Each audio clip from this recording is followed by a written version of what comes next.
G'day guys and welcome back to another episode of the Build Insight podcast. This is episode 46, part 2 of our conversation with Brendan from Envision Building. If you missed part 1, make sure you jump back to last week's episode and catch up on that. Otherwise, tune in as we wrap up this conversation. What's involved in your pre-construction process? Are you looking to assist with the design and get involved in that stage early, or are you looking more for someone that's got drawings and ready to go? So we've designed it so that either client can come to us, whether they've got plans or if they've got just a block of land or a thought on building. Either option's fine. We would definitely prefer to go down the path of you haven't got anything on paper, or at least a concept plan maybe. That's probably the ideal situation, because, and I'm sure our pre-construction processes are very similar in the sense that in an ideal world, you come to us with concept plans as like the biggest that you've got, or the furthest step that you've gotten to in planning, and that way we can keep track of costs throughout the design process. And a collaborative approach through design is the way that we've learned, I suppose, and it makes sense to us, and that's why we continue to push it. You really want to add that value for the client and not have the heartache issues of probably the old story of gone too far down that road. That's exactly right. To come back, or they're dropping too much money. Exactly right. And if someone does, because it occasionally happens where they come to us with a full planning set, we basically skip our first few steps of the pre-construction process and go straight to our fully detailed process. And this is, I say to these clients that, our process still works. If we do come back and we're over your budget, then it's a little bit tougher to bring it back, but it will still, like if you engage us in this process, we've still got information that says that, yes, we can bring it back to within your budget. But it's just about finding those non-negotiables or the negotiables throughout your build. So, make a list 1 to 100 or 1 to 1,000 or 1 to 10 of your priority list, and then we just work back from there. So, this is all if we're over. So it's just about educating them that, don't take our first pricing document or first proposal as that's the number and that's what you're going to get. Work with us, because we want to work with you. Like if we've gotten this far, then we're very interested in your build. You're obviously interested in working with us. So let's work together to find that number that everyone's happy with, that we can still build it for, that we can still make profit on, and then that you can still get your house for, basically exactly what you've got on your paper. Yeah. Brendan, do you think that the process, so you've got a client signed up, you're down the journey of design all the way through to your building permit approval to start. Are you finding that process is getting more lengthy, or it's easing? I haven't seen too much change, to be honest with you. Yeah. When we first started, actually, I would say that it's gotten a little bit better, because when we first started, it was through the COVID period, and that was when the building industry in SA was like going absolutely bonkers. So the approval section of it was actually dragging out quite a lot more, and I thought it was normal because I was just starting out. But I feel like what an interesting time to start out then. Yeah, well, you might think that, but I think it actually helped us in the long run, because yeah, that's right. And all the price increases had already happened, so we didn't get caught with any pre-contracts prior to COVID. So we weren't having to have that awkward conversation with clients saying, look, everything's gone up 10%. We can't build your house for this. So it kind of worked in our favour that all of our pricing was quite accurate. And because we'd only just started out as well, it's not like we had 3 years worth of projects lined up. It was, we had the 2 or 3 projects lined up. So yeah, I think it's probably sped up for us. If we're anything, finding in Vic that we've got a lot of councils that, and I know every state's a little bit different, but we got a lot of councils that seem to be very understaffed. Timeframes just don't seem to be very efficient at all. So yeah, it's interesting. I do remember, you having a chat with a lot of USA guys that, the industry was sort of pumping. All across the board, people are still building pretty strongly now. So I think it's still a good time to be a builder. Yeah. What do they say? That can't see AI building houses for us and stuff. So another reason for people to still get involved with trades. It's mate, one thing I'd love to ask you. We've got a long history of builders having bad reputations. We've gone through periods where a lot of liquidations with building companies. You're definitely in the industry and networking with hundreds of different builders through coaching groups, live events, getting upskilled and trained in different things. Do you think it's now's a better time to actually be in the building industry and succeed more so than in the past? Probably, but it's all about probably how you go about it, isn't it? Really, like if you sort of stick your head in the sand and don't want any help, then you're probably going to go down the path of those companies that are getting liquidated. Or I'm touching on coaching. Like I'm a big one that you don't know what you don't know. So, if you're doing something wrong, you probably don't realize it, and then you're probably going to go down that liquidation path, aren't you? So, look, I think it's a great time to be a builder. For me, as long as I'm seeking help, I can't see why it would go down that path of liquidation. Yeah, the resources are out there. You just got to ask the questions, really, don't you? That's right. Yeah. And the coaching platforms that we've been a part of have been a massive help. With the sole trader coach, like I find myself pretty lucky, because one of the main points he touched on was around pricing and getting the pricing of your job right. So I feel like we've had that pretty well nutted out since the very beginning, which has been a massive help. And if I didn't engage him, then I wouldn't know. And Envision Building may not be around because of it. So yeah, there's plenty of work out there. I feel if you've got the right mindset, you've got every chance of being successful for sure. For over 130 years, Bowens has been the builder's choice, providing a service that provides timber, hardware and innovative building products. And now we're helping you further with this wonderful partnership. We're proud to announce Bowens as our new premier sponsor, bringing you more of the insights that you love.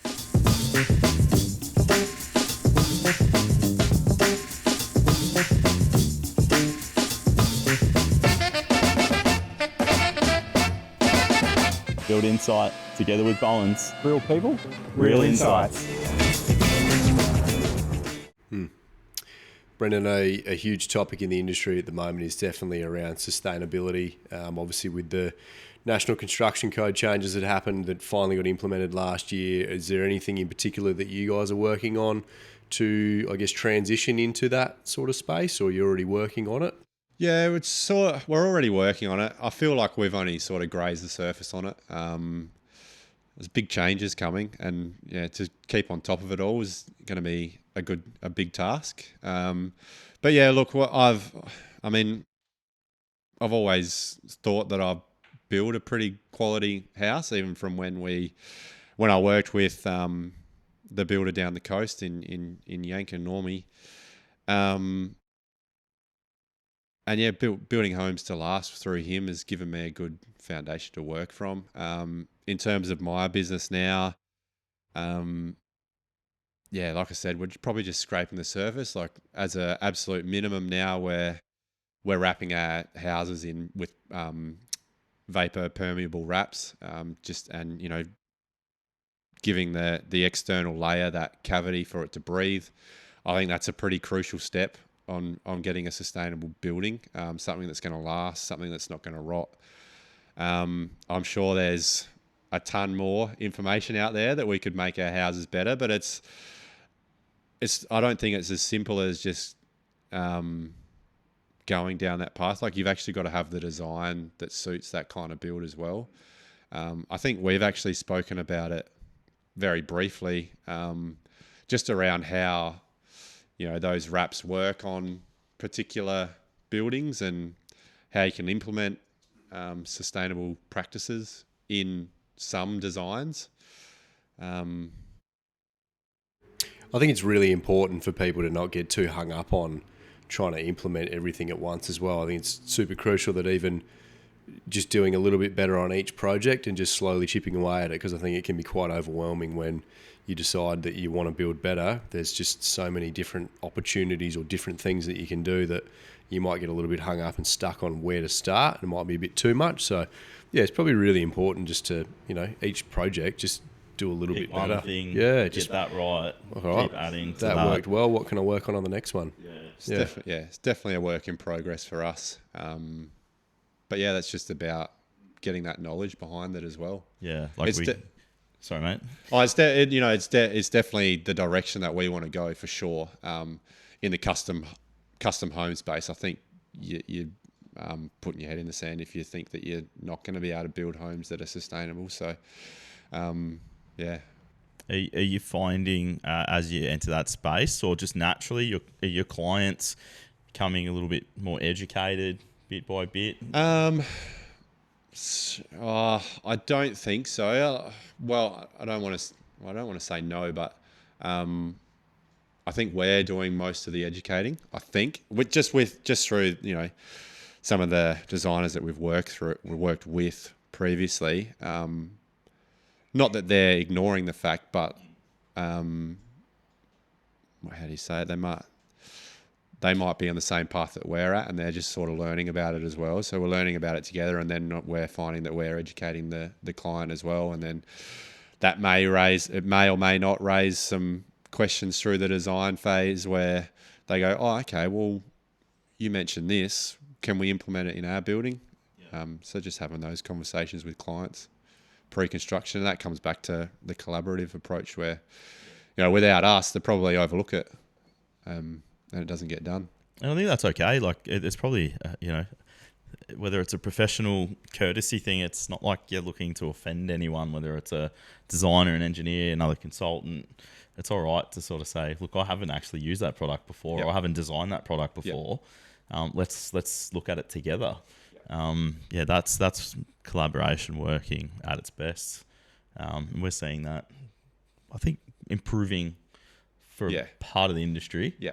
At the same time, I went to an event in Melbourne a number of months ago that was builders and architects, and it was somebody very renowned in the industry with building science put their hand up and said, "Who's what builders here are collaborating?" I think every builder's hand went up, and the architects turned, and there was probably like 5% of architects said they're collaborating. So, but I think it's all in all, it's definitely getting a lot better. But I think once architects, or you have a conversation with architects or building designers that, I don't want to touch the design of the building. Like that's completely in your area, and that's what that's your profession. I'm just here to offer like price comparisons and buildability and stuff like that. I think once you have that conversation with them, I think they open up to I don't know. Just this is my experiences. Some of them may think that you're trying to design the building and deter them from their profession. I don't know. That may not be the whole mindset, know your role and stay in your lane. That's right. Yeah, So, and I'm huge on staying in my lane. That's for sure. We can all travel down the road in the same direction though. Like I think that's a big part of it. Yeah. I'm going to segue that one to then. Where is your lane going, Brendan? Where's the future of Envision? Do you see any exciting opportunities for what's coming up for you guys? Dino, so I rocked up to site last week, got scratch bench tops, paint all over the windows. Let me guess, Lukey. No good? No good. And now we're spending big bucks trying to fix it. Mate, Goop Guys roll on a thick, peelable protective coating that saves your surfaces. And your budget. And your sanity, Lukey. Seriously, check them out. goopguys.com.au. Protect your job from the start. Look, I'm a pretty sort of cruisy bloke, and that probably reflects in my business as well. So look, I don't really have any massive ambitions to turn into the builder that's turning over 12, 15 houses a year. Like I'm pretty happy with where we're at. But in saying that, I still want to grow. We're doing anywhere from 6 to 8 5 to 7-ish homes per year. It's probably just the size of those homes that I'm looking to increase. So, you know, we're around the 500,000 sort of mark for any one project. I'd love for that to increase to you know, around the million per project, not increase the projects per year per se, but just increase the value of them. That's probably the direction that I want to push Envision down. Yeah. Well, mate, let's just say you're sitting here having a chat with your younger self. Yeah. Back at the start of the journey or carpentry journey. What's some of the key takeaways that you'd tell yourself 10 years ago or so? From 10 years ago? Or yeah, if your younger self was sitting here, your younger self now? Oh, Don't do it. bloody hell. get your pilot's license. Yeah, that's right. Yeah, exactly right. Yeah, go fly some planes. Well, after my chat with one of our clients that are in our pre-construction process, that was one of the things that I walked away out of there. I was like, far out, that sounds pretty cool to be flying. I'm pretty sure he said that he flew the route that takes you from Australia to London, the direct flight with Qantas, and I was like, that's a pretty big plane. That's pretty cool. Yeah, that's pretty mental. What would I tell myself 10 years ago? I don't know. It's probably just get help where you can, I guess. Yeah, and probably from an earlier stage, I reckon. Probably tell myself to pull my finger out a bit earlier, I reckon. But I don't know. When I was younger, I just got lost in playing sports. That was basically what I thought I was. Not what I was going to do. I don't think I was ever talented enough to do that, but probably just got caught up in playing sports. So it's probably more. I guess I would have just got to where I am now a lot quicker if I had told myself to, you know, focus on your career rather than partying and playing footy and playing basketball and all those things. So yeah, I don't know, something. Are you still playing any sports now, Brendan? Because obviously, you know, your own personal well-being is so crucial to be able to focus on running the business. Obviously, you mentioned earlier, if you're not right, nothing else around you can be.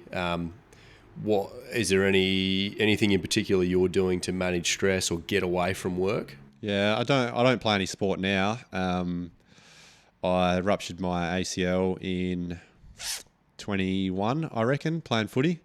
Yeah, not good.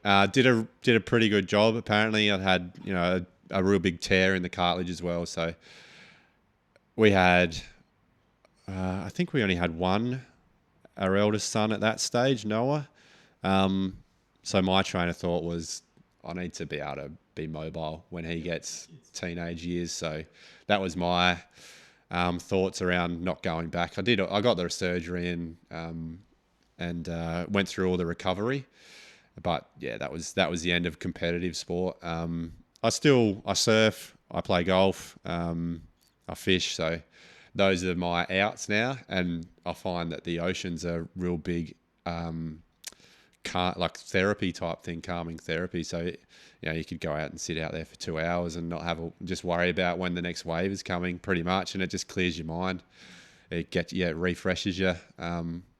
So yeah, I try and, I mean, here in SA, when it's good, you got to go. So it's yeah, I do that when I can, pretty much. Yeah. How do you go with the sharks out there, mate? I mean, don't you guys have some nice yeah, shark we got numbers around the coast? haven't had any run-ins recently. Nah, I've had a couple of run-ins, but not too closely, thankfully.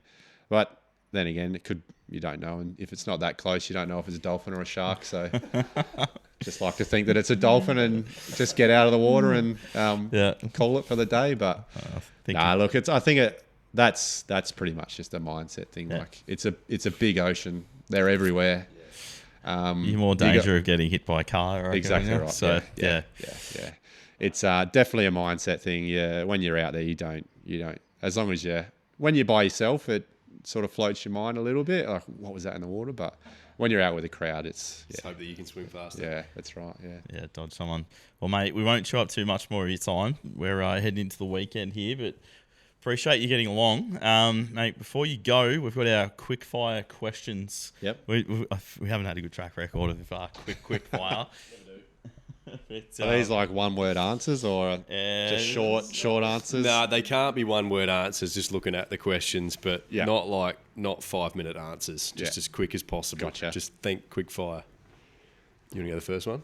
We'll fire these off, mate. Favourite project you've done so far? Yeah, it's probably our biggest project to date. It was a knockdown rebuild in Port Noarlunga, 2-story. Had nice timber feature through it. Had polished floors, open staircase. Like it was a really nice project. Yeah, that's probably one that probably just beats our Sellex Beach project that we finished at the start of this year. So yeah, that was a pretty nice project too. Yep. Go-to tool that you can't live without. We are absolutely thrilled to announce that Circus Studio are coming on board as a major sponsor and supporter of Build Insight. Circus Studio is Australia's leading interior design centre. If you're an architect, building designer, interior designer, builder, or just looking to build your dream home, you need to make a time and come in and check out the space here in Port Melbourne. This space holds every element that you'll possibly need to design your dream home.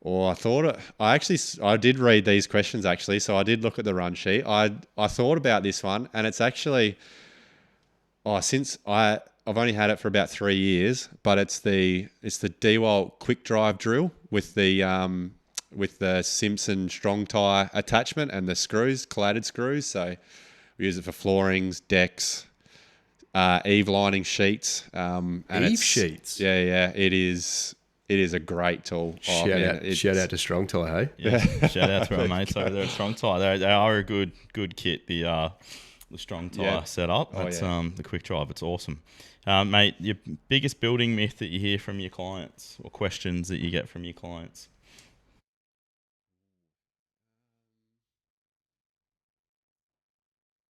I suppose one of the biggest questions we get is a concern just about building prices, and I mean, every client wants a project that's not going to blow out. So that we get that question quite a lot early days. Can you guarantee us the price? And it's, as long as we lock everything in, then yes, we can.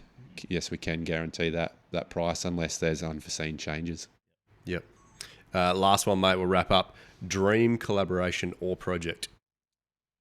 What would it be? I'm going to say it's one that we potentially might have, actually. Yeah. It's a knockdown rebuild in Glenelg or Brighton, I think, working with an architect that I've had my eyes on for quite a while. So, yeah, he's jumped on board with a collaborative approach. It's just a single story. I think the budget's around the mil. So, yeah, I mean, if we could get four to six of them a year, I'd be absolutely laughing. Yeah, fantastic, mate. Well, buddy, big effort coming in today. I know that you woke up not feeling 100%, so it's awesome to catch up with you in person while I'm in town for a short stop, mate. So thanks so much for the time. Loving your journey and everything you're working on with yourself and your business. It's awesome to see, mate. Lastly, before we let you run away, mate, people looking to find out more about Envision or jump on the Envision Building journey, where can they find you? Yeah, probably the first point of contact is website. We've just had it redone, actually. Matt from Tassie Visuals, shout out to him. He's done a bloody fantastic job. It looks unreal. So that's our entry point for inquiries, but you can find us on Instagram as well, Envision Building, just one word, at Envision Building. Yep, or envisionbuilding.com.au. Yeah, that's the website. Yeah, envisionbuilding.com.au. Yep. Instagram's Envision Building and Instagram's Envision Building as well. So we're on all those platforms. Probably most active on Instagram, I reckon. But yeah, check out our website because it's just had a facelift and it looks unreal. We'll get on, mate. Fantastic stuff. Thanks again for joining us, mate. Appreciate it. Thank you, Awesome. guys. Thanks, Brendan. Guys, if you want to find out more about Build Insight, head over to our website, buildinsite.com.au. Over on the website, you'll find links to previous podcast episodes as well as links to YouTube, Instagram, and Facebook. Hope you've enjoyed the episode. We'll catch you on the next one. We just need to say a massive thank you to our sponsors and supporters. Without them, Build Insight wouldn't be possible. So to Bowens, Circus Studio, Wonderbuild, Goop Guys, Calorie Building, and Backman Builders, thank you very much. We look forward to seeing you again next week.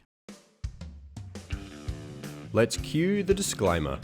I need to let you know that myself and the Build Insight team are in no way, shape or form qualified to give you personal or specific business advice.